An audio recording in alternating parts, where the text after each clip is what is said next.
Canney. Thank you, Laskin Corda. I believe it is very clear from today's contributions that this country has, in the past, often failed to treat people equally, and it has failed to look after the most vulnerable, especially vulnerable children.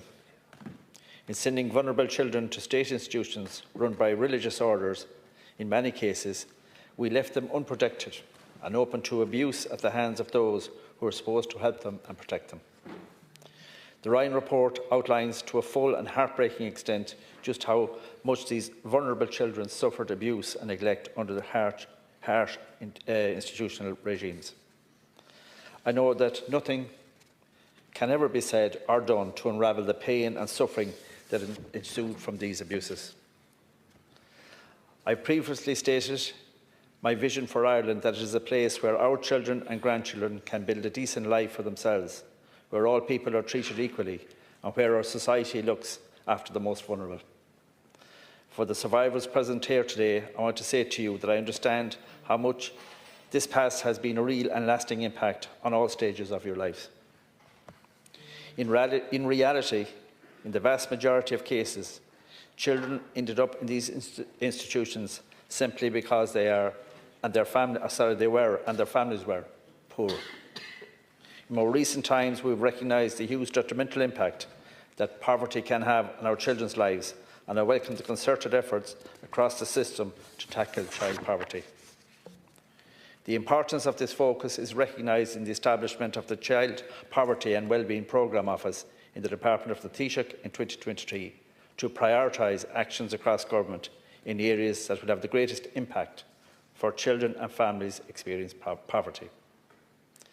This is important work, and as a government we must continue to focus on our work to make significant positive changes for families and children who experience poverty. The Taoiseach and Taoiseach have spoken today about the many ways in which we have extensively changed and improved our childcare and child protection systems. It is important that we acknowledge the progress made while recognising the importance of continuing vigilance for vulnerable children. Today, we also again recognise the plight of those children who suffered abuse while boarded out. The abuse and neglect that some children experience while boarded out was truly unforgivable, and the State rightly apologises to you today for what you endured.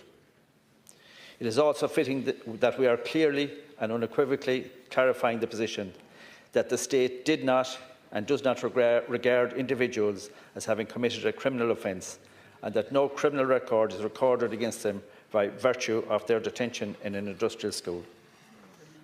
Likewise, any children who were detained in industrial schools and who were subsequently transferred to a reformatory school solely by virtue of their detention in the industrial school, they are likewise not considered to have a criminal record. The full range of additional supports being put in place for survivors of institutional abuse have been outlined here today. I want to especially welcome the fact that access to health services for survivors of industrial schools will be strengthened through the implementation of bespoke arrangements for this specific group of survivors, including access to counselling and physiotherapy services. I note that many of the services provided on the HAA card are already available under the Enhanced Medical Card for survivors of residential institutional abuse. It is also very welcome that additional health liaison offers will be put in place to support this group of survivors. I understand that arrangements are in train to have these additional supports in place as soon as possible. In conclusion, today is another important chapter in facing up to our past and our ongoing efforts to address the terrible impact on survivors of institutional abuse.